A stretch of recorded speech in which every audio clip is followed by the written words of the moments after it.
저는 건설회사 현장직으로 27년째 근무하고 있는 50대 남성입니다. 선을 보고 결혼한 아내와 슬아의 아들 하나를 두고 평생 열심히 일만 하며 살아왔죠.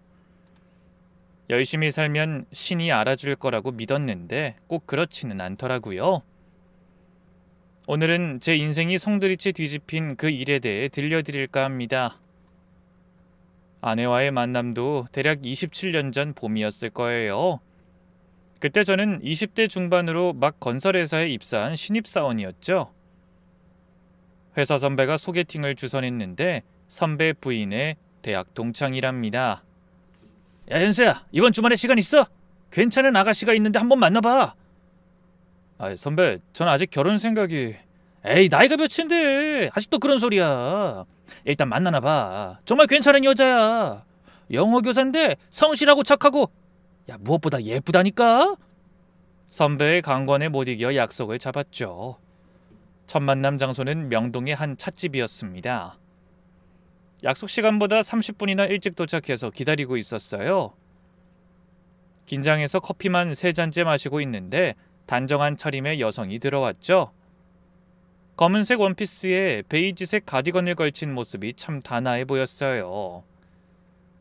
두리번거리다가 저와 눈이 마주치자 살짝 미소를 지으며 다가왔습니다. 혹시 박연수 씨인가요? 네. 김영숙 씨 맞으시죠? 네, 맞아요. 늦어서 죄송해요. 주차하느라. 아니에요. 저도 방금 왔어요. 거짓말이었죠. 이미 커피잔이 3개나 쌓여 있었으니까요. 아내도 눈치챘는지 피식 웃었어요. 많이 기다리셨죠? 죄송해요. 이거 원래 커피를 좋아해서. 어색한 변명에 둘 다 웃음이 터졌어요. 그렇게 긴장이 조금 풀렸죠. 단정한 외모에 차분한 말투, 그리고 지적인 분위기까지 마음에 들었어요. 교사 생활은 어떠세요? 아이들이 순수해서 좋아요. 가끔 말 안 듣는 애들 때문에 힘들긴 하지만요. 저도 조카들 보면 요즘 애들 무서워요. 그래도 잘 타이르면 다들 착해요. 원래 착한 아이들인데 표현을 못할 뿐이죠. 아이들을 대하는 따뜻한 시선이 인상적이었어요. 대화를 나누다 보니 집안 이야기도 자연스럽게 나왔죠. 저희 부모님은 충청도에서 농사 지으세요. 평범한 분들이죠. 제가 3남매 중 장녀라서 동생들 학비도 제가 좀 도와주고 있어요. 책임감이 강하신가 봐요. 저는 외아들이라 부모님 걱정이 많아요. 건설 현장 일한다고 하니까 늘 걱정하시죠. 자연스럽게 서로의 가치관을 공유하게 됐어요. 아내는 가족을 중요시하면서도 자기 일에 대한 자부심이 대단한 사람이었죠. 2시간이 어떻게 지나갔는지 모를 정도로 대화가 잘 통했어요. 헤어질 때가 되자 아쉬운 마음이 들더군요. 그날 집에 돌아와서도 계속 그녀 생각이 났죠. 선배에게 전화해서 고마움을 표했던 기억이 나네요. 그 후로 3개월 동안 매주 만나면서 데이트를 했어요. 영화도 보고 맛집도 다니고 가끔은 한강에서 산책도 했죠. 소소한 데이트였지만 함께 있는 것만으로도 행복했어요. 그러다 자연스럽게 결혼 이야기가 나왔고 양가 부모님께 인사드리고 상견례를 가졌습니다. 우리 영숙이가 남과 함께하는 결혼 생활에 잘 맞을지 모르겠네요. 잘 부탁합니다. 장모님이 걱정스럽게 말씀하시더라고요. 그땐 그게 무슨 의미인지 몰랐죠. 결혼식은 그해 가을에 치렀어요. 양가 친척들과 가까운 친구들만 초대해서 작은 예식장에서 했죠. 신혼집은 방 2칸짜리 전세 아파트였는데 그땐 그것만으로도 충분히 행복했답니다. 결혼 7년 차가 되던 해 저에게 큰 기회가 찾아왔어요. 회사에서 충남에 짓는 대형 공장 건설 프로젝트의 현장 소장을 맡아달라는 거였죠. 그때 저는 과장 승진을 앞두고 있었는데 이 프로젝트를 성공시키면 특진도 가능하다고 했어요. 박 차장, 이번 프로젝트는 회사에 명운이 걸린 일이야. 자네가 맡아줬으면 좋겠네. 감사합니다. 근데 최소 5년은 현장에 상주해야 할 텐데. 알고 있네. 가족과 상의해보고 결정해주게. 하지만 자네 커리어엔 정말 중요한 기회야. 집에 와서 아내와 진지한 대화를 나눴죠. 저녁을 먹고 난 후 아들이 잠든 걸 확인하고 거실에 마주 앉았어요. 여보, 중요한 얘기가 있어. 나 사실 충남 프로젝트 현장 소장 제안을 받았어. 하지만 5년 이상 그곳에 살아야 한다네. 아내는 한참을 생각에 잠겼어요. 아들 준혁이가 이제 막 초등학교에 들어간 시기였거든요. 게다가 충남은 서울 집에서 꽤 멀었고요. 준혁이 학교는 어떡하지? 전학 가기엔 너무 어린데. 그래서 내가 주말마다 올라오는 걸로 하면 어떨까 싶어. 주말 부부를 하자고? 응. 금요일 밤에 올라와서 월요일 새벽에 내려가고 평일은 당신이 준혁이 봐주고. 아내가 또 한참을 고민하더니 이렇게 말했어요. 당신 커리어에 중요한 기회잖아. 우리가 좀 불편하더라도 해보자. 나도 학교일 있으니까 여기서 준혁이 잘 키우면서 지낼게. 정말? 괜찮겠어? 5년이면 준혁이도 중학생 되겠네. 그때쯤이면 상황 봐서 다시 결정하면 되지. 그렇게 주말 부부 생활이 시작됐죠. 처음엔 정말 힘들었어요. 월요일 새벽 4시에 일어나 내려가는 것도, 금요일 밤늦게 운전해서 올라가는 것도 체력적으로 부담이 컸죠. 아빠, 이번 주는 언제 와? 아빠랑 치킨 먹고 싶어. 전화로 듣는 아들 목소리에 마음이 짠했죠. 특히 아들이 아플 때면 정말 미안했어요.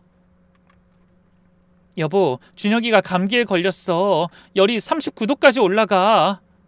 병원은 갔어? 응, 약 처방 받아왔어. 근데 계속 아빠 찾아. 내가 지금이라도 올라갈까? 아니야, 일 있잖아. 우리가 해결할게. 대신 주말에 와서 잘 놀아주면 돼. 하지만 힘든 것도 잠시, 어느새 우리만의 생활 패턴이 자리를 잡기 시작했죠. 처음엔 미안한 마음에 금요일 회식은 전부 거절하고 서둘러 올라오곤 했어요. 그럴 때마다 직원들이 서운해하더군요. 하지만 매번 거절하기도 뭐해서 가끔은 참석하게 됐죠. 아내도 이해해줬어요. 여보, 이번 주는 금요일에 회식이 있어서 토요일 아침에 올라갈게. 알았어. 그럼 토요일 점심은 뭐 해놓을까? 아무거나 괜찮아. 된장찌개 어때? 그래, 당신 좋아하는 걸로 준비해 놓을게. 파김치도 새로 담궈놨어. 회식도 일의 연장이니까 참석해야지. 나도 금요일엔 동료들이랑 약속 잡을게. 준혁이는 학원 끝나고 할머니 댁에 맡기고. 나도 4시간 갖는 거 좋아하는 거 알잖아. 너무 걱정하지 마. 그렇게 약속한 날, 집에 도착하면 아내가 항상 문 앞에서 기다리고 있던 게 생각나네요. 왔어? 운전하느라 힘들었지? 괜찮아. 밥은 먹었어? 당신 기다렸지, 같이 먹으려고. 아무리 늦은 시간이어도 꼭 저녁을 같이 먹으려고 기다려주는 아내가 고마웠어요. 그런 작은 배려들이 쌓여서 우리만의 사랑하는 방식이 됐던 것 같아요. 아내도 종종 동료 교사들과 모임을 갖거나 자기 시간을 보내는 걸 즐기게 됐어요. 다행히도 장모님이 근처에 사셔서 가끔 아들을 봐주셨거든요. 정말 감사한 일이었죠. 아내의 평일 일상은 정말 빡빡했어요. 아침에 일어나서 아침 준비하고 이후에 아들 깨워서 밥 먹이고 7시 반에는 같이 집을 나섰죠. 아들은 학교로, 아내는 자기 학교로, 그리고는 오후 4시에 퇴근해서 곧바로 집에 가서 저녁 준비, 아들 숙제 봐주기, 거기에 본인 학교 잔업일까지 하면 정신없는 하루였죠. 아내의 일정은 매일 빼곡했어요. 저는 저대로 현장에서 나름의 루틴을 만들었어요. 새벽 5시 기상, 5시 반 운동, 6시 샤워와 아침 식사, 7시 현장 순찰, 8시부터 본격적인 업무 시작. 저녁은 보통 숙소에서 간단하게 해결했어요. 라면이나 김밥 같은 걸로. 가끔 직원들과 소주 한잔 할 때도 있었고요. 다행히 현장 생활도 저와 참 잘 맞았어요. 일도 그렇고 집에서 혼자 지내는 것도 괜찮았어요. 원래 혼자 있는 걸 좋아하는 성격이었거든요. 어릴 때부터 독립적이고 무던했어요. 형제 없는 외아들로 자라서 그런지 혼자만의 시간을 즐길 줄 알았죠. 그런 성격이 주말 부부 생활에는 오히려 도움이 됐어요. 평일엔 일에만 집중할 수 있어서 능률이 올랐고 주말엔 가족과 온전히 시간을 보낼 수 있어 좋았죠. 그때는 주말 부부라는 거리감이 오히려 우리 부부에겐 축복이었다고 생각했어요. 너무 가까우면 서로에게 상처 주기 쉽잖아요. 적당한 거리를 두니까 서로를 더 아끼고 배려하게 된 것 같아요. 당신은 일할 때가 제일 행복해 보여. 눈이 반짝반짝 빛나. 아내가 가끔 이렇게 말하곤 했죠. 맞는 말이었어요. 저는 현장에서 도면 보고 공정 관리하고 문제를 해결하는 게 정말 즐거웠거든요. 결국 제가 맡았던 프로젝트는 대성공이었어요. 공기도 3개월 단축하고 예산도 10% 절감해서 회사에서 큰 상을 받았죠. 약속대로 과장으로 특진도 했고요. 그 후로도 계속 다른 현장을 맡게 됐는데 이미 주말 부부 생활에 익숙해진 우리 가족은 별 불만이 없었어요. 시간이 지나면서 각자의 생활 패턴이 자리 잡았죠. 저는 현장에서, 아내는 서울에서, 아들은 아내 곁에서 학교와 학원을 오가며 그렇게 20년이라는 세월이 흘렀습니다. 어느덧 아들 준혁이가 어른이 되고 결혼도 하게 됐어요. 20대 후반에 대기업에 다니는 멋진 청년으로 성장한 아들을 보니 뿌듯하면서도 허전했죠. 아빠, 저 다음 달에 결혼해요. 뭐? 갑자기? 갑자기 아니거든요. 3년 사귄 여자친구 있다고 했잖아요. 아이 그래? 그 김 과장 딸? 네, 이번에 인사드리고 싶은데 시간 돼요? 시간이 정말 빨리 지나간 것 같았어요. 아이가 태어난 것도 엊그제 같은데 벌써 결혼을 한다니. 그 주말 예비 며느리를 처음 만났어요. 단정하고 예의 바른 아가씨였죠. 저녁을 먹으면서 이런저런 이야기를 나눴어요. 둘이 어떻게 만났는지, 미래 계획은 뭔지. 저희는 신혼집을 회사 근처로 잡으려고요. 그래, 출퇴근이 편해야지. 네, 아버님도 지방에서 일하신다고 들었어요. 그 주말 부부 산지 20년 됐네. 정말 대단하세요. 저흰 절대 떨어져 살 수 없을 것 같은데.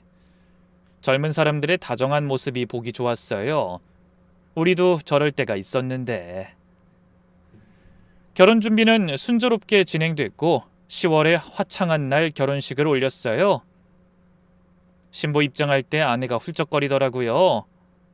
왜 울어?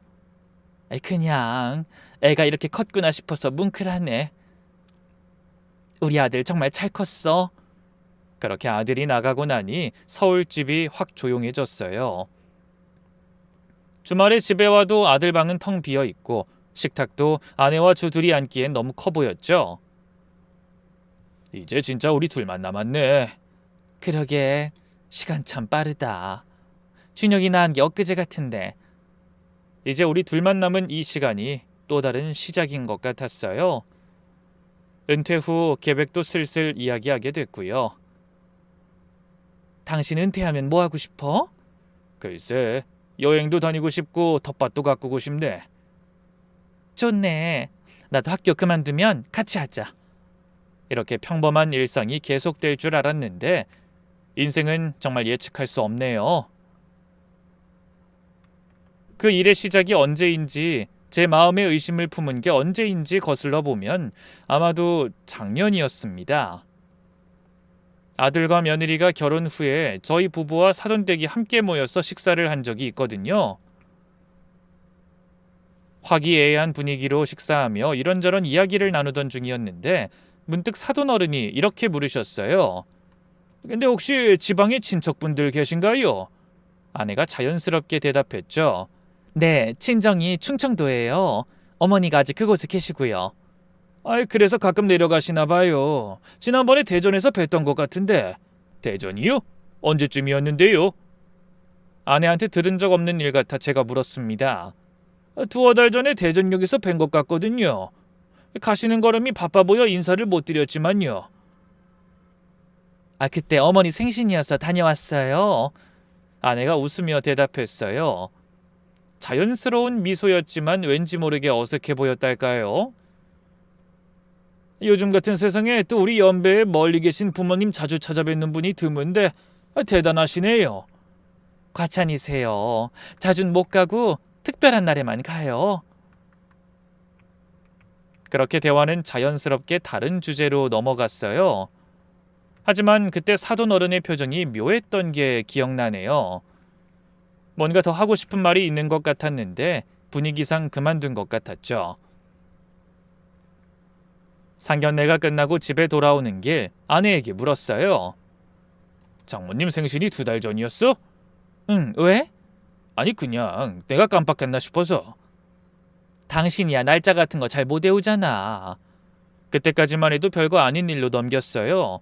하지만 돌이켜보니 그때부터 뭔가 조금씩 이상한 조짐이 있었던 것 같기도 해요. 그 후에 제가 본사 회의가 있어서 서울에 올라간 날이었어요. 오전에 시작한 회의가 오후 3시쯤 일찍 끝났죠. 아이 박 소장 오늘 일찍 끝났네. 뭐 특별한 일정 없으면 오랜만에 차나 한잔하지. 시간 되나? 네 좋습니다. 회의에 참석했던 정상무님과 근처 카페로 갔어요. 27년 전 제 아내를 소개해줬던 바로 그 선배였죠. 현수야 정말 오랜만이다. 한 2년 만인가? 네 선배님. 작년 송년회 때 뵙고 처음인 것 같아요. 글쎄 더 늙었네. 현장 생활이 힘든가 봐. 에이 선배님도 마찬가지시잖아요. 커피를 마시며 회사 이야기를 하다가 옛날 이야기가 나왔습니다. 아이 그때 자네한테 영숙이 소개해준 게 엊그제 같은데 벌써 27년이 지났네. 정말 감사했죠. 좋은 사람 만나서 잘 살고 있어요. 다행이야. 나도 중매성계 그 해가 처음이자 마지막이었어. 그러다가 선배가 문득 아내 이야기를 꺼냈어요. 참, 자네 와이프는 잘 지내나? 네, 이젠 베테랑 중학교 교사죠. 그런데 선배가 잠시 머뭇거리더니 이상한 표정을 지었어요. 뭔가 말하려다가 망설이는 것 같았죠. 왜 그러세요? 아니 우리 와이프한테 들었을 때는 그 학교가 아니라 학원이라고 들었거든. 학원이요? 순간 심장이 쿵 내려앉는 느낌이었지만 태연한 척 물었어요. 에이 중학교 맞아요. 헷갈리신 거 아니에요? 무슨 학원인데요? 듣기론 영어 학원이라던데. 이름이 그레이스 영어 학원이었나? 지방 어디라고 했는데 정확히는 모르겠어. 중학교 그만두고 학원 하는 거 아니야? 현수 너한테 말하기 좀 힘든 사정이 있을 수도 있잖아. 그럴 리 없다고 생각한 저는 애써 웃으며 넘겼어요. 그럴 리 없어요. 그리고 뭐 우리 집사람이 분신술도 아니고 학교 다니면서 학원을 운영할 리도 없고요. 그런가? 우리 와이프가 잘못한 거면 다행이고. 집에 가서 입단속하라 일러야겠어. 그렇게 웃어 넘겼지만 마음 한구석이 불편했어요. 선배도 더는 그 이야기를 꺼내지 않았죠. 집에 가는 길 머릿속이 복잡했어요. 그레이스 영어 학원이라 혹시나 싶어 스마트폰으로 검색해봤죠. 전국에 여러 개가 있었는데 그중에 천안에도 하나 있더군요. 천안이라 대전 근처네. 갑자기 사돈이 대전에서 아내를 봤다는 말이 떠올랐어요. 하지만 곧 고개를 저었죠. 아니야, 우연의 일치일 거야. 내가 왜 이러지? 그러던 중 의심의 쐐기를 박은 일이 있었어요. 현장에서 야근을 마치고 직원들과 간단히 술 한잔을 한 날이었죠. 소장님, 요즘 좀 수척해 보이시는데 괜찮으세요? 공무차장이 걱정스럽게 물었어요. 괜찮아, 그냥 좀 피곤한 것뿐이야. 그러고 보니 이번 주도 서울 올라가시죠? 당연하지. 금요일 밤차 타고 갈 거야. 소주잔을 기울이며 이런저런 현장 이야기를 하던 중이었어요. 최근 자재 수급 문제며 다음 주 일정이며 그런 이야기를 하다가 김 대리가 갑자기 무릎을 탁 치며 말했어요. 맞다 소장님. 제가 지난주에 대전역에서 뵀는데 인사 못 드렸어요. 순간 손에 들고 있던 소주잔이 흔들렸어요. 대전역? 난 거기 간 적 없는데. 머릿속이 복잡해지기 시작했어요. 김 대리는 확신에 찬 표정으로 말을 이어갔죠. 아니에요. 분명히 봤어요. 사모님이랑 같이 계셨잖아요. 기차에서 내리시는 거 봤는데. 언제 말이야? 화요일 오후 3시쯤이었어요. 저 천안 현장 지원 나가려고 대기하고 있었거든요. 화요일 오후 3시. 그 시간이면 아내가 학교에 있어야 할 시간인데 말이에요. 아이, 사람 잘못 봤겠지. 난 그 시간에 현장에 있었어. 우리 집사람도 대전 갈 일 없고. 정말요? 희한하네. 분명 사모님이셨는데. 연보라색 원피스 입으셨고요. 정말 기억 안 나세요? 연보라색 원피스. 작년 아내 생일에 제가 선물한 옷이었어요. 아내가 제일 좋아하는 색이거든요. 인사드리려고 다가가려다가 뭔가 바쁘신 것 같아서 그냥 갔어요. 택시 타고 급하게 가시더라고요. 근데 아니었다니 신기하네.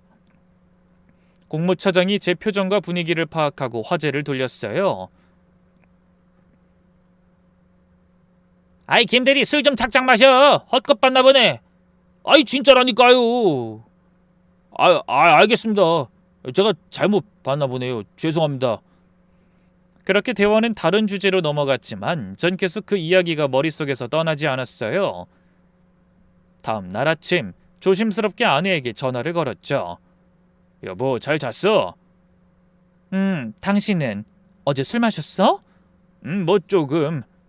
참, 저번 주 화요일에 뭐 특별한 일 있었어? 화요일? 글쎄, 별일 없었는데 왜? 그냥 뭐 평소랑 다른 일정이 있었나 해서. 그날 오후에 교육청 연수가 있어서 조퇴했어. 왜? 교육청 연수? 어디서? 노원구청 대강당에서. 왜 이렇게 꼬치꼬치 물어? 아니야, 그냥 물어본 거야. 전화를 끊고도 마음이 개운하지 않았어요. 서울에 있던 교육청 연수라. 정말일까? 한 번은 우연이지만 두 번, 세 번이 반복되니 불안해지기 시작했어요. 하지만 27년을 함께한 아내를 의심한다는 게 스스로도 용납이 안 됐어요. 김 대리의 목격담 이후로 저는 완전히 다른 사람이 됐어요. 평소 같으면 그냥 웃어 넘겼을 일인데 이상하게 계속 신경이 쓰였죠. 아내가 대전에 갔다고 치자. 그게 뭐 어때서? 친구를 만났을 수도 있고 쇼핑을 갔을 수도 있지. 하지만 왜 거짓말을 했을까 하는 의문이 떠나질 않았어요. 교육청 연수라고 거짓말하고 대전까지 가서 그것도 평일 오후에? 그 후로 아내의 행동 하나하나가 다르게 보이기 시작했어요. 전화통화할 때 목소리 톤이 달라지는 것 같고 주말에 만나도 뭔가 어색한 것 같고 그러던 중 금요일 밤 집에 도착했을 때였어요. 여보 왔어? 밥 먹었어? 아직 당신 기다렸지. 평소와 다름없는 모습이었지만 왠지 모르게 어색했어요. 오늘 하루 어땠어? 그냥 그래. 평소랑 똑같지 뭐. 별일 없었어? 왜 자꾸 그래? 무슨 일 있어? 아니야, 그냥. 저녁을 먹으면서도 대화가 잘 이어지지 않았어요. 평소엔 일주일 동안 있었던 일을 제잘제잘 이야기하던 아내인데 그날은 유독 말이 없었죠. 제 분위기와 마음을 눈치챈 거일 수도 있고요.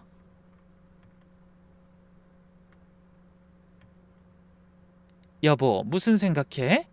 아니야, 그냥 일 생각. 요즘 너무 피곤해 보여. 프로젝트가 힘든가? 조금. 곧 끝날 거야. 밤에 잠자리에 누웠는데도 잠이 오지 않았어요. 옆에서 자는 아내를 보니 마음이 복잡했죠.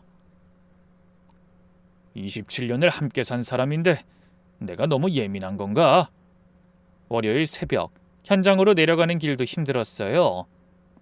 평소엔 2시간이 금방 가는데 그날은 유독 길게 느껴졌죠. 현장에서의 집중력도 현저히 떨어졌어요. 도면을 봐도 머리에 들어오지 않고 회의 시간에도 멍하니 있을 때가 많았죠. 직원들도 제 상태가 이상하다는 걸 눈치챘어요. 평소와 달리 제가 같은 걸 몇 번씩 되묻고 있으니까요. 소장님, 오늘 컨디션 안 좋으신가 봐요? 그런가? 좀 피곤하네. 일찍 들어가서 쉬세요. 저희가 마무리할게요. 밤엔 더 심했어요. 새벽 2, 3시까지 잠이 오지 않았죠. 그러다 겨우 잠들면 이상한 꿈을 꿨어요. 아내가 낯선 남자와 웃고 있는 꿈, 내가 모르는 곳에서 다른 삶을 살고 있는 꿈. 또 악몽이네. 그러다 보니 체중도 한 달 새 5kg이나 빠졌어요. 얼굴색도 누렇게 뜨고 눈 밑엔 다크서클이 짙게 깔렸죠. 그러다 어느 날부터인가 갑자기 속이 쓰리기 시작했어요. 위가 뒤틀리는 것 같은 통증에 식은땀이 나더라고요. 아이, 소장님 괜찮으세요? 갑자기 속이... 병원 가보셔야겠어요. 제가 모셔다 드릴게요. 현장 근처 병원에서 진찰을 받았어요. 스트레스성 위염 같은데요. 최근에 스트레스 받을 일이 있으셨나요? 좀 있었습니다. 약 처방해드릴게요. 다음에 내시경으로 정밀 진단 받아보시는 게 좋겠어요. 근본적으로는 스트레스를 줄이셔야 해요. 약을 먹어도 별로 나아지지 않았어요. 오히려 속은 계속 쓰리고 소화도 안 됐죠. 아이, 소장님, 이번 주는 집에 가서 푹 쉬시는 게 어때요? 괜찮아. 할 일 많아서. 아니에요. 이러다 쓰러지시겠어요. 제가 현장은 잘 봐드릴게요. 결국 목요일에 더 이상 버티기 힘들어 병가를 냈어요. 금요일에 서울 집에 가는 김에 서울에서 건강검진 받는 게 좋겠다 싶어 예약을 했죠. 건강검진을 예약하고 나니 희한하게 마음이 좀 편해졌어요. 그래, 일단 몸부터 추스르자. 건강해지면 이런 쓸데없는 의심도 사라지겠지. 그렇게 서울 집에 와서 아내를 봤을 때 정말 오랜만에 마음이 편안해졌어요. 여보 왔어? 일찍 왔네? 응, 좀 피곤해서 일찍 올라왔어. 얼굴이 많이 상했네. 뭐 먹고 싶은 거 있어? 오랜만에 보는 아내의 다정한 모습에 그동안의 의심이 부끄러워졌어요. 내가 정말 미쳤었나 봐. 이런 좋은 아내를 의심하다니. 그리고는 건강검진을 예약했다는 걸 이야기했죠. 나 화요일에 건강검진 받기로 했어. 여기 근처 병원에서 받을 거야. 아, 그래? 난 교사 워크숍 있어서 내려가 봐야 할 것 같은데. 당신 혼자서도 잘 받을 수 있지? 알았어. 걱정 마. 하지만 운명은 제게 전혀 다른 진실을 준비하고 있었죠. 화요일 아침 혼자 병원으로 건강검진을 받으러 갔어요. 병원에 도착했는데 평일 오전이라 그런지 주로 나이 든 어르신들이 많았죠. 박연수님, 접수 확인됐습니다. 검진복으로 갈아입으시고 2층 검진센터로 올라가세요. 네, 감사합니다. 검진복으로 갈아입고 대기실에 앉았어요. 혈압 측정, 체열, 심전도, 기본 검사를 차례로 받았죠. 대기 시간이 좀 길어서 화장실을 다녀오기로 했어요. 복도를 걷다가 맞은편에서 오는 한 중년 남성과 마주쳤는데 그가 저를 뚫어지게 바라보더군요. 아는 사람인가? 잠시 기억을 더듬어 봤지만 낯선 얼굴이었어요. 그런데 그 남자가 갑자기 제게 다가왔습니다. 회색 재킷에 검은색 바지를 입은 평범한 중년 남성이었죠. 혹시 박연수 씨 맞으신가요? 조심스럽게 물어보는 목소리였어요. 낯선 사람이 내 이름을 아는 게 이상했지만 일단 대답했죠. 네, 맞는데요. 맞다고 하자 그가 깊은 한숨을 내쉬며 말했어요. 드디어 찾았네요. 순간 등골이 서늘해졌습니다. 이 사람이 날 왜 찾았다는 거지? 무슨 일이 있나? 혹시 회사 관련인가? 김영숙 씨 남편 되시죠? 전 김영호입니다. 아내의 이름이 나오는 순간 심장이 멎는 것 같았어요. 불길한 예감이 온몸을 감쌌죠. 따로 드릴 말씀이 있습니다. 그의 표정은 진지했고 눈빛은 뭔가 절박한 것 같았어요. 여기선 좀 그러니 밖에서 이야기할 수 있을까요? 검진은 이미 머릿속에서 사라졌어요. 뭔가 중요한 일일 것 같았죠. 검진복을 다시 갈아입고 병원 밖으로 나왔어요. 근처에 조용한 커피숍 길 건너에 있으니 그리로 가시죠. 병원 앞 커피숍으로 갔어요. 평일 오전이라 손님이 별로 없었죠. 구석진 자리에 마주 앉았어요.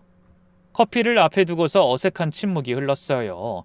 그가 먼저 입을 열었습니다. 갑작스럽게 찾아와서 죄송합니다. 하지만 더 이상 미룰 수가 없었어요. 대체 무슨 일이신지. 그는 커피를 한 모금 마시고는 천천히 말을 이어갔어요. 사실 한 달 전부터 당신을 찾고 있었어요. 저를 찾고 있었다고요? 네, 서울집 주소를 수소문해서 이 동네까지 왔죠. 이 아파트 단지에 사신다는 것까지 알아냈고요. 소름이 돋았어요. 낯선 사람이 우리 집 주소까지 알아냈다니. 건설회사 현장 소장이신 것도 알고 있습니다. 주로 충남 쪽 현장에 계시고 주말 부부로 20년 넘게 지내셨다는 것도요. 처음 보는 사람이 나에 대해 너무 많이 알고 있다는 게 소름 끼쳤습니다. 떨리는 목소리로 물었죠. 왜 절 찾으셨죠? 그가 진지한 표정으로 대답했습니다. 당신도 알아야 할 권리가 있으니까요. 무슨 말씀이신지. 20년 동안 우리 둘 다 속아왔어요. 그리고 믿기 힘든 이야기를 시작했습니다. 김영호 씨는 커피잔을 내려놓으며 천천히 말을 시작했어요. 손이 미세하게 떨리는 게 보였죠. 27년 전 저는 영숙 씨를 선에서 만났습니다. 순간 머릿속이 하얘졌어요. 뭐라고? 27년 전이면 제가 아내를 만났던 바로 그 해인데. 같은 중매장이가 한 달 간격으로 우리 둘을 소개했더군요. 제가 커피를 마시다가 사례가 들릴 뻔했어요. 뭐라고요? 김영호 씨가 휴지를 건네주며 씁쓸하게 웃었어요. 저도 처음 알았을 때 똑같은 반응이었어요. 믿기지 않죠? 저를 먼저 만나고 마음에 들지 않았는지 거절했어요. 그리고 한 달 후에 당신을 만난 거죠. 그럴 리가. 아내는 선을 본 게 딱 한 번이었던 것 같은데. 아니, 정확히는 제가 물어본 적이 없었어요. 당연히 첫 선짜리였을 거라고 생각했으니까. 전부 제 생각이었죠. 저도 그땐 그냥 깔끔하게 포기했어요. 차인 거니까요. 좀 자존심 상했지만 뭐 인연이 아니구나 했죠. 그런데 그가 잠시 말을 멈추고 창밖을 바라봤어요. 무언가 아픈 기억을 떠올리는 듯한 표정이었죠. 그로부터 7년 후에 천안에서 다시 만났습니다. 천안이요? 아, 그래, 천안. 계속 나오던 그 지명이 여기서 시작된 거구나. 네, 저는 천안에서 혼자 지내며 작은 무역회사를 운영하고 있었어요. 미팅 끝나고 근처 카페에 들렀는데 영숙 씨가 있더군요. 듣자 하니 친정이 이 근처고 일이 있어서 잠깐 왔다고 하더군요. 그때의 상황을 참 자세히도 기억하고 있더라고요. 뭐 저도 아내와의 첫 만남은 아직도 생생하니까 이해는 갔지만 처음엔 못 본 척 하려고 했어요. 괜히 어색하잖아요. 그런데 영숙 씨가 먼저 알아보고 인사를 하더군요. 자연스럽게 커피를 마시며 대화를 나눴는데 얘기가 잘 통했어요. 마치 다시 만난 연인처럼요. 그러자 영숙 씨가 갑자기 눈물을 보이더군요. 눈물을요? 네. 그러면서 하는 말이 실은 남편과 별거 중이라고 하더군요. 제가 커피잔을 탁 내려놨어요. 별거라고요? 7년 전이면 저랑 결혼 생활 중이었는데. 그러니까요. 영숙 씨 말로는 남편이 지방 근무가 많아서 자연스럽게 멀어졌다고 하더라고요. 이젠 각자의 삶을 사는 거나 마찬가지라고 하더군요. 김영호 씨는 담담하게 이야기를 이어갔지만 가끔 목소리가 떨렸어요. 20년의 배신을 갓 알게 된 사람의 상처가 느껴졌죠. 처음엔 정말 친구로만 만났어요. 영숙 씨가 너무 외로워 보여서 가끔 차나 마시고 밥도 먹고. 그러다 감정이 생긴 거군요. 네, 부끄럽지만 그렇게 됐어요. 영숙 씨가 먼저 고백했어요. 이혼하고 싶다고, 저와 새 출발하고 싶다고. 저는 머릿속으로 계산해봤어요. 그때가 정확히 제가 충남 프로젝트로 주말 부부를 시작한 시기와 맞아떨어졌죠. 천안에서 결혼하신 거군요. 네, 그랬어요. 조촐하게 올렸는데 영숙 씨가 화려한 건 싫다고 해서 지금 생각해보니 들킬까봐 그랬던 것 같네요. 김영호 씨는 지갑에서 낡은 사진 한 장을 꺼냈어요. 작은 예식장에서 찍은 듯한 결혼 사진이었죠. 아내가 웨딩드레스를 입고 환하게 웃고 있었어요. 제 결혼사진 속 모습과 똑같은 미소였죠. 영숙 씨는 천안에서 학원을 운영했어요. 학원 이름이 혹시 그레이스 영어 학원인가요? 네, 맞아요. 어떻게 아셨어요? 역시 정 선배가 말했던 바로 그 학원이었어요. 저는 김영호 씨의 말에 답할 수 없었어요. 처음엔 투자를 좀 도와달라고 했어요. 영어 교사 경력을 살려서 학원을 하고 싶다고. 전 남편이 양육비를 제대로 안 줘서 돈이 필요하다고 하더군요. 그래서 도와주셨어요? 그럼요. 사랑하는 여자잖아요. 초기 자금 5천만 원 정도 대줬죠. 5천만 원. 그때 저는 아내가 친정도움으로 뭔가 투자한다고 했던 게 생각났어요. 그게 다 거짓말이었구나. 학원은 대박이 났어요. 영숙 씨가 워낙 실력이 좋으니까 입소문 나서 1년 만에 학생이 엄청 몰려들었죠. 영숙 씨가 원장을 하고 밑에 선생들이 관리하는 체계적인 시스템이었을 거예요. 그럼 학교를 그만두고 평일엔 학원 일을 한 거였나요? 네, 정확히는 저와 결혼하고 1년 후에 퇴직했다고 하더군요. 그럼 지금까지? 네, 화요일부터 목요일까진 천안에 있었어요. 월요일과 금요일은 서울에서 전 남편과 아이 면접 교섭권 때문에 가야 한다고 했죠. 서울에선 교사인 척 당신 와이프로 살고 천안에선 학원 원장으로 제 와이프로 살면서 두 가지 삶을 완벽하게 연기한 거죠. 제가 말을 잇지 못하자 김영호 씨가 쓴웃음을 지었어요. 믿기 힘드시죠? 저도 그래요. 어떻게 그렇게 완벽하게 속일 수 있는지. 완벽한 알리바이였어요. 저는 그 시간에 아내가 학교에 있다고 철석같이 믿고 있었는데 20년 동안 한 번도 의심 안 하셨어요? 제가 그렇게 묻자 김영호 씨가 자조적으로 크게 웃었어요. 했죠. 가끔은요. 왜 아이를 데려오지 않을까? 왜 전 남편 이야기를 자세히 안 할까? 근데 그럴 때마다 영숙 씨가 눈물을 보이면서 아픈 과거는 잊고 싶다고 하니까. 그럼 저희 아들은 어떻게? 그것도 알아봤는데 다 계산된 거더라고요. 영숙 씨 말로는 아들이 아빠를 너무 좋아해서 자기가 양육권을 포기했다고 하더라고요. 대신 양육비를 주기로 했다고요. 그래서 김 선생님이 대신 제가 아내에게 매달 100만 원씩 보냈어요. 20년 동안. 아내는 저한테도 충분히 생활비를 받으면서 김영호 씨한테도 양육비를 받아온 겁니다. 그러면 우리 아들은 어떻게 키운 거죠?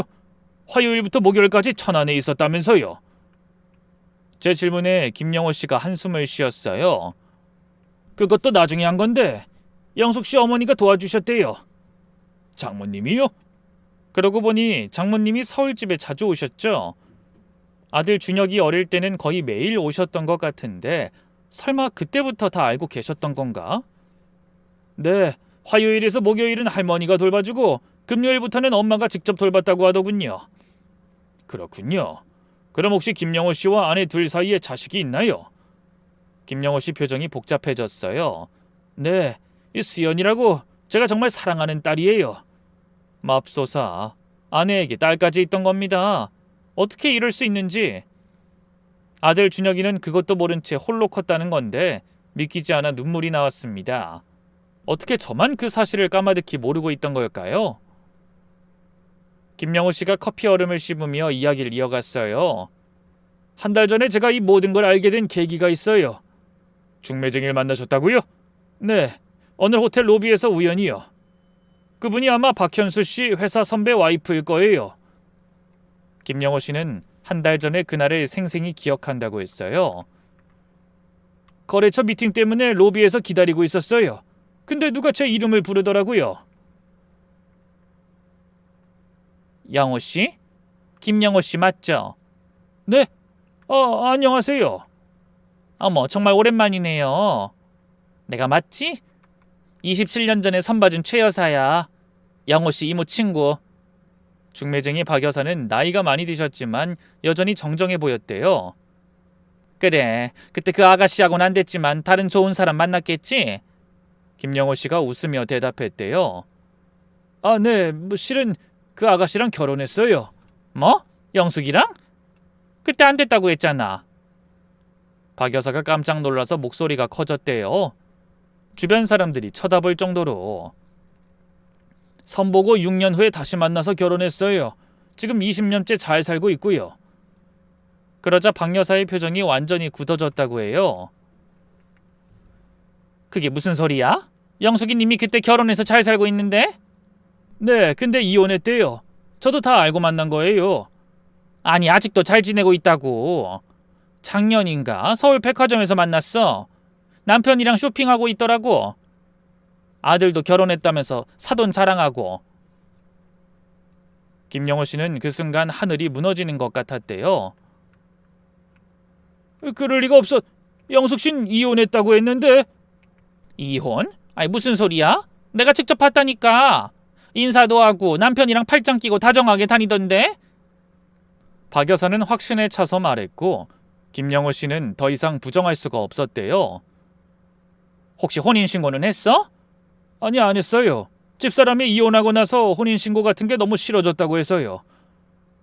저기 여사님, 그럼 혹시 그 남편이 어떻게 생겼는지 기억하세요?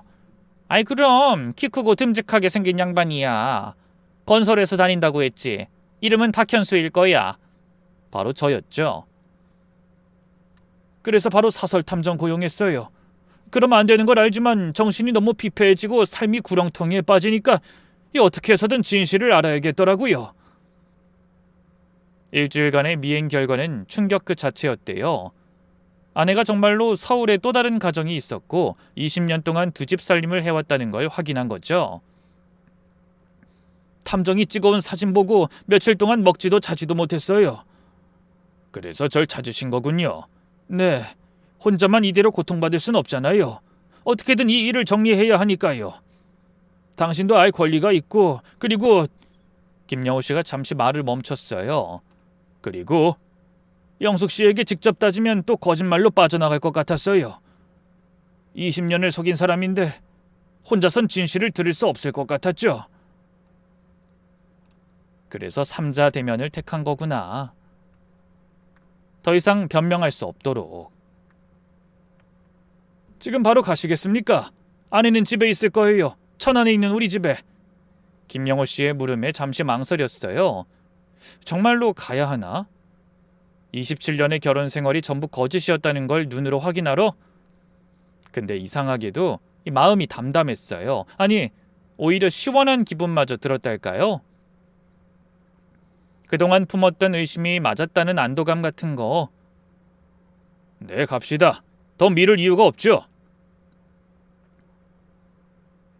병원 접수처에 가서 검진 취소하고 나왔어요. 직원이 의아해했지만 급한 일이 생겼다고 둘러댔죠. 제 차로 가시죠. 제가 운전할게요. 김영호 씨 차를 타고 어색한 동행을 시작했습니다.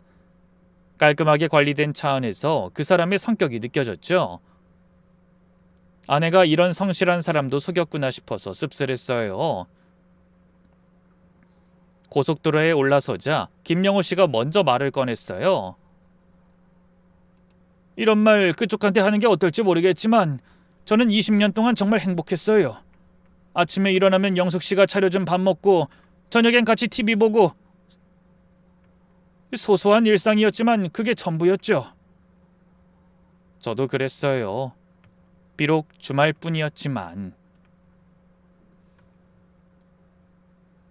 어떻게 두 남자를 동시에, 그것도 20년씩이나. 글쎄요. 사랑이 뭔지 모르겠네요, 이젠. 신기하게도 우리 둘 다 분노보다는 허탈감이 더 컸어요. 배신감도 있었지만 그보다는 어떻게 이런 일이 가능했을까 하는 의문이 더 컸달까요? 근데 박 선생님은 어떻게 사셨어요? 주말 부부하면서. 뭐 익숙해지니까 괜찮더라고요. 원래 혼자 있는 걸 좋아하는 성격이라. 그래도 외롭지 않으셨어요? 가끔은요. 근데 그것도 익숙해지더라고요. 1시간쯤 달렸을까요? 천안 표지판이 보이기 시작했어요. 거의 다 왔어요. 마음의 준비는 됐어요. 이미 오래전부터 각오하고 온 거니까. 근데 막상 도착이 가까워지니까 손에 땀이 나더라고요. 27년을 함께한 아내의 또 다른 얼굴을 보게 된다는 게. 천안 시내로 들어갔어요. 평범한 도시 풍경이 지나갔죠. 여기서 아내가 20년을 살았구나. 저기 보이는 학원이 그레이스예요.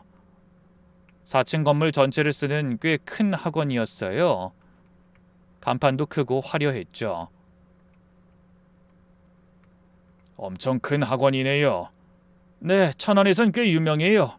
영숙 씨가, 아니, 그 사람이 욕심이 많거든요. 욕심. 맞는 말이에요. 남자 둘을 가지려는 욕심도 있었으니까요. 주택가로 접어들고 김영호 씨가 가리킨 집은 크림색 벽돌로 지어진 깔끔한 단독주택이었어요. 마당에는 잔디가 깔려 있고 화단엔 꽃들이 만발해 있었죠. 제가 사는 서울 아파트보다 훨씬 운치 있어 보였어요. 20년 동안 여기서 네, 함께 살았죠. 아니, 살았다고 믿었죠. 대문 앞에 차를 세우고 내렸어요. 다리가 후들거렸지만 티내고 싶지 않아서 꾸역꾸역 걸었죠. 초인종 누를까요? 아니요, 열쇠 있어요. 현관문을 열고 들어가자 집안이 한눈에 들어왔어요. 거실 안쪽에선 TV 소리가 들렸고 맛있는 된장찌개 냄새가 났죠. 평범한 가정의 오후 풍경이었어요. 여보, 나야! 김영호 씨가 일부러 큰 소리로 말했어요. 거실에서 슬리퍼 끄는 소리가 났어요. 벌써 왔어? 오늘 일찍 끝났나 보네. 아내의 목소리가 말을 하다가 멈췄어요. 소파에서 TV를 보던 아내가 거실로 들어서는 우리 모습을 보고 얼어붙었거든요. 편한 홈웨어의 맨발, 화장기 없는 민낯. 제가 주말마다 보던 그 모습이었지만 동시에 처음 보는 낯선 모습이기도 했죠. 영호 씨, 여긴 어떻게... 아내의 얼굴이 새하얗게 질렸어요. 손에 들고 있던 리모컨이 바닥으로 떨어졌는데도 줍지 못하고 그냥 서 있었죠. 앉아요, 영숙 씨. 김영호 씨 목소린 차분했지만 그 안에 담긴 분노가 느껴졌어요. 아니, 이게 무슨... 아내는 비틀거리며 소파에 주저앉았어요. 다리에 힘이 풀린 것 같았죠. 저도 아내 맞은편에 앉았어요. 27년 만에 처음으로, 정말 처음으로 아내가 낯설게 느껴졌어요. 20년이에요, 영숙 씨. 20년. 김영호 씨가 말했어요. 목소리가 떨렸죠. 우리 둘을 20년 동안 속였어요. 어떻게 그럴 수가 있죠? 아내는 고개를 들지 못하고 손만 비볐어요. 평소에 당당하던 모습은 온데간데 없었죠. 설명해줘. 어떻게 된 건지. 왜 이런 일을 벌인 건지 설명해 달라고. 제가 말했어요. 그러자 아내가 겨우 고개를 들었어요. 눈가에 눈물이 맺혀 있었지만 이상하게도 동정심이 들지 않더라고요. 처음부터 이럴 생각은 없었어요. 떨리는 목소리로 아내가 입을 열었어요. 27년 전 아내가 말을 시작했어요. 목소리가 많이 떨렸죠. 그때 난 정말 절박했어. 아버지 사업이 망해서 빚더미에 앉았고 동생들은 아직 어렸고 집안 형편이 말이 아니었지. 그래서 돈 많은 남자 찾은 거야? 김영호 씨가 차갑게 물었어요. 부끄럽지만 그랬어. 중매쟁이한테 조건 좋은 사람 소개해달라고 했지. 처음에 영호 씨를 만났는데 내가 마음에 안 들었군. 성에 차지 않았겠어? 아니, 그게 아니라 너무 착하셔서 오히려 부담스러웠어. 내가 돈을 보고 있다는 게 들킬 것 같아서. 말도 안 되는 변명이었지만 아내는 계속 말했어요. 그리고 한 달 후에 현수 씨를 만났어. 건설회사 다닌다고 해서 안정적일 것 같았고 무뚝뚝해 보여서 오히려 편했어요. 그래서 나를 선택한 거야? 응, 미안해. 처음엔 그랬는데 하지만 살다 보니 정이 들었어. 정말이야. 아내가 눈물을 흘렸지만 우리 둘 다 움직이지 않았어요. 7년 후 주말 부부가 됐을 때 정말 외로웠어. 혼자서 일하고 아이 키우고 엄청 힘들었다고. 그래서 바람 피운 거야? 바람이 아니야. 친정 들렸다가 천안으로 연수 갔는데 영호 씨를 우연히 다시 만난 거야. 그때 영호 씨가 많이 달라져 있었어. 사업도 잘 되고 자신감도 넘치고. 김영호 씨가 헛웃음을 터뜨렸어요. 그래서 이번엔 내가 마음에 드는 거야? 미안해. 정말 미안해. 하지만 어쩔 수가 없었어. 두 분 다 너무 좋은 사람이었고 난 욕심이 많았어. 20년을 속이고도 양심의 가책은 없었어? 제가 목소리를 높였어요. 매일매일이 지옥이었어. 거짓말하고 시간표 맞추고 항상 들킬까봐 불안하고. 하지만 이미 시작한 일을 멈출 수가 없었어. 왜? 왜 멈출 수 없었어? 두 사람이 다 떠날까봐 무서웠어요. 혼자 남겨질까봐. 아내는 흐느끼며 고백했어요. 천안에서는 성공한 학원 원장으로, 서울에서는 헌신적인 아내로. 두 가지 삶이 다 내 삶이었어. 포기할 수가 없었다고. 학교는 결혼하면서 그만뒀다고 들었는데. 응, 학원이 커지면서 도저히 두 일을 병행할 수가 없어서. 그때부턴 서울에서도 거짓말을 더 많이 하게 됐지. 출근한다고 나가서 곧바로 천안으로 향했지. 미쳤구나 정말. 김영호 씨가 고개를 저었어요. 돈은 어떻게 관리한 거야? 통장은? 각자 따로 있어. 서울 통장, 천안 통장. 학원 수익은 따로 관리하고. 얼마나 모았어? 한 10억 정도. 우리 둘 다 할 말을 잃었어요. 노후 대비용이었어. 언젠가는 들킬 날이 올 거라고 생각했으니까 그날을 위해 준비한 거야. 그뿐이라고. 계획적이었구나. 처음부터 끝까지. 수연이는 어떻게 된 거야? 우리 딸은 맞아? 김영호 씨가 물었어요. 영호 씨 딸 맞아. 내가 비록 큰 죄를 저질렀지만 수연인 정말 사랑해. 두 아이 모두 내 전부야. 준혁이 알아? 네가 이런 사람인 거. 제 물음에 아내가 고개를 저었어요. 몰라, 아무것도. 적어도 난 그 애한테 좋은 엄마였어. 정말이야. 좋은 엄마? 거짓말쟁이가? 적어도 아이들한테만은 진심이었다고. 아내가 처음으로 목소리를 높였어요. 믿든 안 믿든 전 두 아이를 정말 사랑해. 그리고 두 사람한테도 그랬어. 우리를 사랑했다고? 진심으로? 김영호 씨가 코웃음을 쳤어요. 그래요, 비웃어도 돼. 하지만 난 정말로 두 분과의 시간이 모두 소중했어. 그게 가능한 일이야? 모르겠어. 나도 내가 이해가 안 되지만 매 순간은 진심이었어. 믿어줘. 거실벽에 걸린 가족 사진들이 눈에 들어왔어요. 김영호 씨 가족 사진, 수연이의 성장 앨범, 또 다른 행복한 가정의 흔적들. 이제 어떡할 거야? 제 질문에 아내가 우리를 번갈아 봤어요. 내가 결정할 일이 아니지. 두 사람이 결정해. 뻔뻔하게도. 김영호 씨가 자리에서 일어났어요. 전 이만 가겠습니다. 더 이상 할 말도 들을 말도 없어요. 영호 씨 잠깐만. 아내가 그의 옷자락을 잡았지만 김영호 씨가 아내의 손을 뿌리쳤어요. 전화할게. 서류 정리할 게 많을 테니까. 영호 씨. 그리고 수연이한텐 내가 직접 얘기할게. 이런 엄마를 둔 것도 그의 운명이니까. 그가 현관으로 향했어요. 아내가 맨발로 쫓아갔죠. 그렇게 김영호 씨는 돌아보지도 않고 나가버렸어요. 문 닫히는 소리가 유난히 크게 들렸죠. 아내가 거실로 돌아와 제 앞에 무릎을 꿇었어요. 현수 씨 정말 미안해. 일어나. 제발. 27년 전이잖아. 그 세월이 다 거짓은 아니었어. 일어나라고! 하지만 아내는 일어나지 않았어요. 대신 더 간절하게 매달렸죠. 현수 씨, 내가 처음 만난 사람은 당신이야. 이제부터라도 진실하게 살게요. 지금도 계산하고 있구나. 누구한테 가야 더 좋을지. 아니야, 정말로 당신을. 됐어. 저는 곧장 자리에서 일어났어요. 우리도 끝이야. 변호사 통해서 연락할게. 직접 연락하지 마. 아내를 마지막으로 돌아봤어요. 바닥에 주저앉아 우는 아내가 처음으로 측은해 보였어요.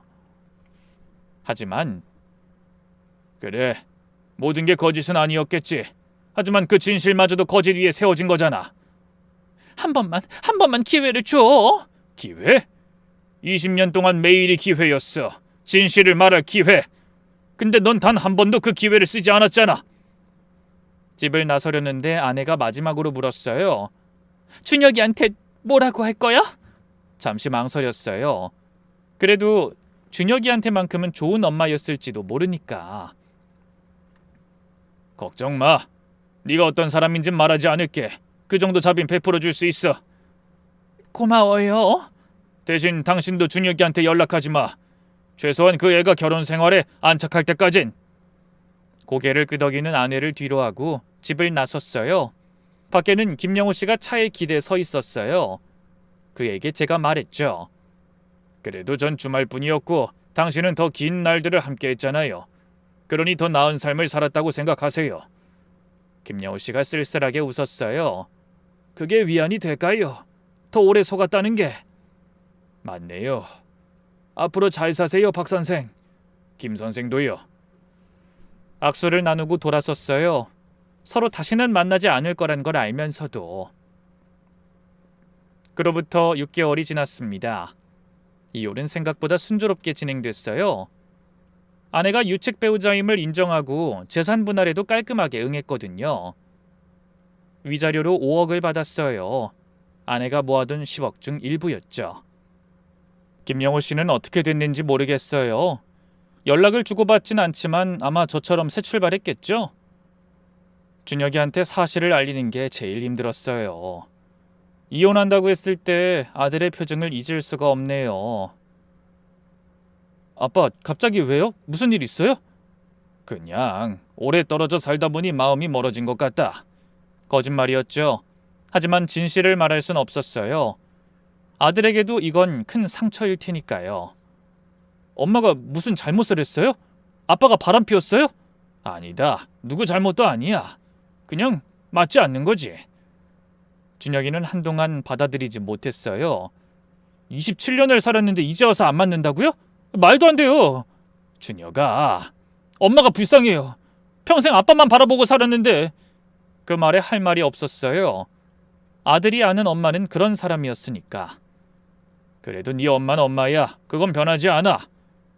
한 달쯤 지나니 아들도 조금씩 현실을 받아들였어요. 아빠, 정말 다시 합칠 생각 없어요? 없다. 엄마가 많이 힘들어해요. 살도 많이 빠지고. 한 번만 만나주면 안 돼요? 엄마가 사과하고 싶대요. 대체 무슨 일이 있었던 거예요? 엄마는 아무 말도 안 하고 아빠도 말 안 하고. 결국 일부는 털어놨어요. 엄마가 다른 삶을 살고 있었다고. 자세히는 말하지 않았지만. 다른 삶이요? 무슨 말이에요? 엄마가 아빠한테 숨긴 게 많았어. 그것 때문에 신뢰가 깨진 거야. 바람 피웠어요? 비슷한 거야. 그러자 아들도 더 이상 아무 말도 하지 않았죠. 아들과의 관계는 지금도 좋아요. 가끔 만나서 밥도 먹고 술도 한잔하고 예전 같진 않지만 그래도 아들이니까요. 저는 그 이후 회사를 그만뒀어요. 60까지 일할 생각이었는데 이 일로 모든 게 무의미해졌거든요. 퇴직금과 위자료로 여생은 충분히 살 수 있으니까.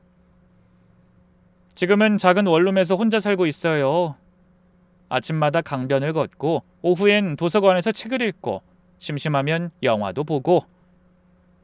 외롭냐고요? 글쎄요. 원래 혼자 있는 걸 좋아했으니까 괜찮아요. 오히려 마음은 편해요. 더 이상 속을 일도 속일 사람도 없으니까. 아내 소식은 가끔 들려요. 천안에서 학원 계속 운영한다고 하네요. 혼자 사는지 누구랑 사는지는 모르겠어요. 알고 싶지도 않고. 가끔 27년의 세월이 아깝다는 생각도 들어요. 근데 또 생각해보면 그래도 행복한 순간들이 있었잖아요. 그게 다 거짓이었대도 그 순간 제가 느낀 행복은 진짜였으니까. 준혁이를 키우던 시간들, 주말마다 가족과 함께했던 시간들, 그런 건 가짜가 아니었어요. 그래도 다시 돌아가라면 못할 것 같아요. 한번 깨진 신뢰는 다시 붙일 수 없으니까. 언젠가는 이 일도 추억이 되겠죠? 씁쓸하지만 견딜 만한 추억으로. 그때까진 그냥 이렇게 혼자서도 괜찮은 하루를 살아가려고요.